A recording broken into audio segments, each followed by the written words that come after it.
Јас сум студирал у Албанија и како новинар првично работев таму во весник, нели тамошен весник се викаше Република и исто така во Радио Тирана и Радио Коха која беше независно радио. После завршувањето на факултетот дојдов во Скопје, работев тука во дневниот весник Факти кој више не постои. И после неколку месеци се вработив во BBC каде што работев 12 години. А после BBC, иако имаше различни проекти медиумски, главното вработување ми е Алса телевизија, каде што сум и сега.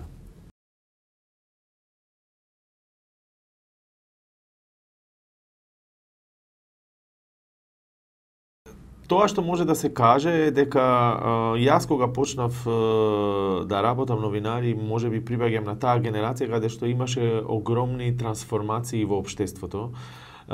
После нели падот на комунизмот во целиот регион и имаше бум на медиуми, дали тоа електронски или пишани. Така да можам да кажам дека на некој начин имаше поголем простор за млади новинари да не мора да значи да се вработат, но каде што можеа да работат како новинари. Што сега можеби не е случај, бидејќи сега медиумскиот простор е поетаблиран, многу медиуми кога тогаш постоеа веќе не постојат. Така да тоа е првичната разлика. Втората разлика имаше поголем плурализам на некој начин, поради фактот што го кажа, бидејќи тој бум на медиуми носеше и повеќе различност, нели во медиумскиот простор. Тоа е огромната разлика, но сепак моето искуство се поврзува многу со Лондон и со BBC каде што сум работел повеќе години. Така да во почетокот и не бев толку активен тука, но после кога се вратив, нели работев како дописник на BBC, што сепак е малце поразлично од локалните медиуми.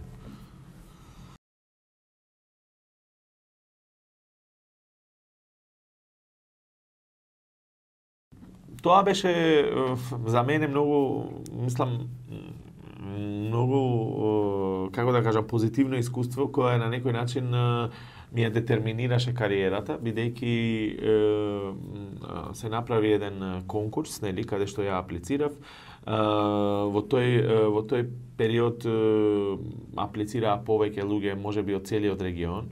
Така да 4 луѓе се вработија, меѓу кои јас, од, не знам, да кажам, од поголема конкуренција, познати новинари и сето тоа. Така да, на некој начин тоа ми направи лична огромна сатисфакција, а професионално, нели, мора да кажам дека можеби такви стандарди и не постојат тука во регионот, бидејќи не се работи само за уредништвото или концептот на уредништво, каде што во секој случај мора да постои баланс, мора да се има двете страни, мора фактите да се проверат пред да се објават, но и условите, нели, работата на новинарот се почитува во општество каде што новинарот е битен и секогаш е на страната на луѓето и се почитува од луѓето. Ова го кажувам бидејќи Македонија поготово во последните 10 години, да кажам, помина еден период каде што се разниша медиумскиот простор и каде што новинарството повеќе се користеше како алатка за пропаганда отколку за информирање и сега има дисторција на тоа каква перцепција имаат луѓето за новинарите.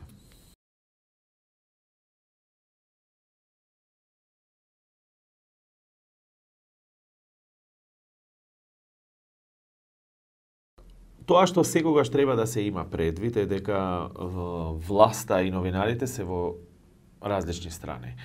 И во секој случај било кои влади ќе покушаат да презентираат добри ствари. Значи, ниедна влада не сака да слуша критика или ниедна влада не сака да кажам, написи новинарски каде што ќе бидат откриени работи што они треба да ги прават, а не ги прават. И ова е прерогатив што постои за сите влади и целиот тој однос новинар-влада. Од друга страна, има сега поголем, да кажам, поголем простор за новинарите или поголема слобода, да речеме, за критика.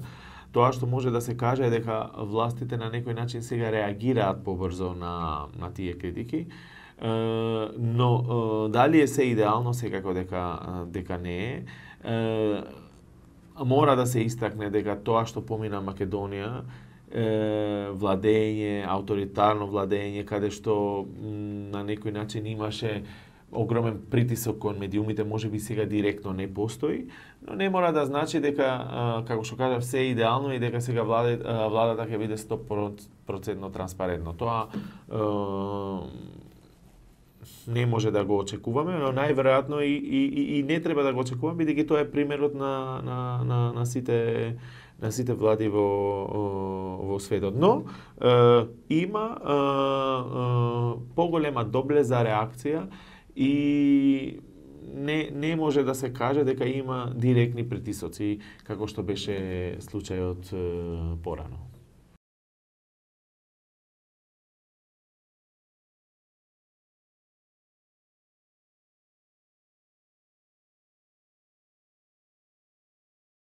Па не директно предизвик у смисла притисок или нешто, но тоа можеби доаѓало или сум имал такви идеи кога професијата како цела, новинарството како професија можеби изгуби од вредност, тоа што кажав претходно, поради начинот како властите го гледа новинарството и медиумите, нели како алатка за пропаганда, но никогаш не било толку јако. Ја сакам оваа професија и сакам многу луѓето да ја сфатат и да знаат дека уствари е битен столб во општеството кој прави баланс и заради тоа уште сум тука.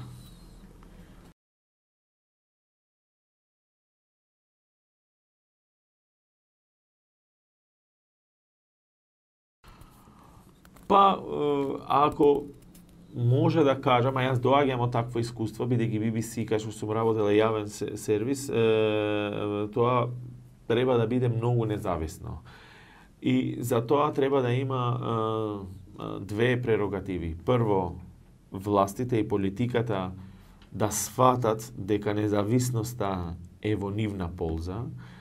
И еве сега имаме ситуација каде да речеме одредена политичка партија која на некој начин правеше притисок претходно кон медиумите, сега ги бара медиумите да ги искаже нивните ставови, што значи треба да биде лекција за нив, бидејќи независноста е битна во овој контекст.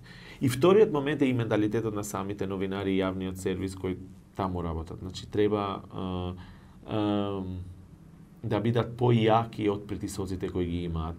Несомнено, властите секогаш гледаат на јавниот сервис како канал каде што полесно би можеле да ги презентираат нивните идеи или нивните политики, а јавниот сервис треба да биде во страната на граѓаните и заради тоа и менталитетот на самите новинари треба да биде малце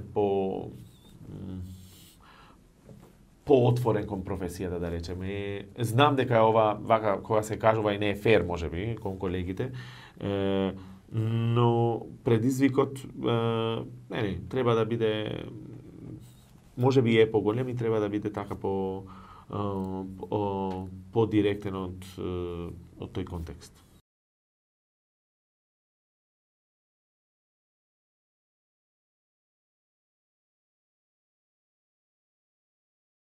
Ова е стварно интересно прашање. Мислам дека новинарите, како и сите професии, или каде и како во сите професии се луѓе и малце зависи од личниот однос.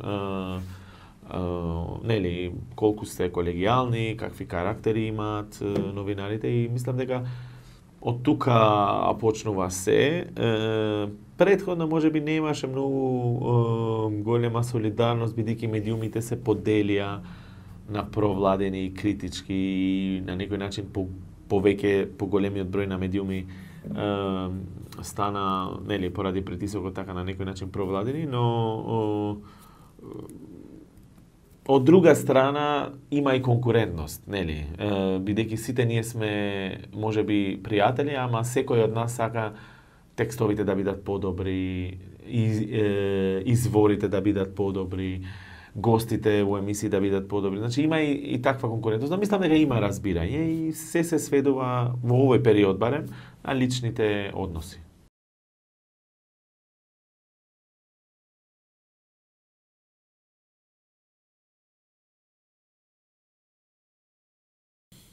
Да ви кажам право, сум ги слушал порано колегите, повозрастните колеги од мене, каде што цело време зборуваа за некакво прислушкување. И мене тоа помлад, кога бев, ми беше смешно. Мислев дека има некаква параноја. Но се што се случи во Македонија со скандалот, нели, со прислушкувањата, испадна дека во суштина не било така и дека тие биле во право, што ја бев многу разочаран, како да кажам. Не верував дека може до таму да отиде. Сега не сум сигурен, да ти кажам, да ти кажам право. Не сум сигурен, но има една голема вистина. Новинарите тоа што го знаат, го обздануваат, значи го објавуваат. И во овој контекст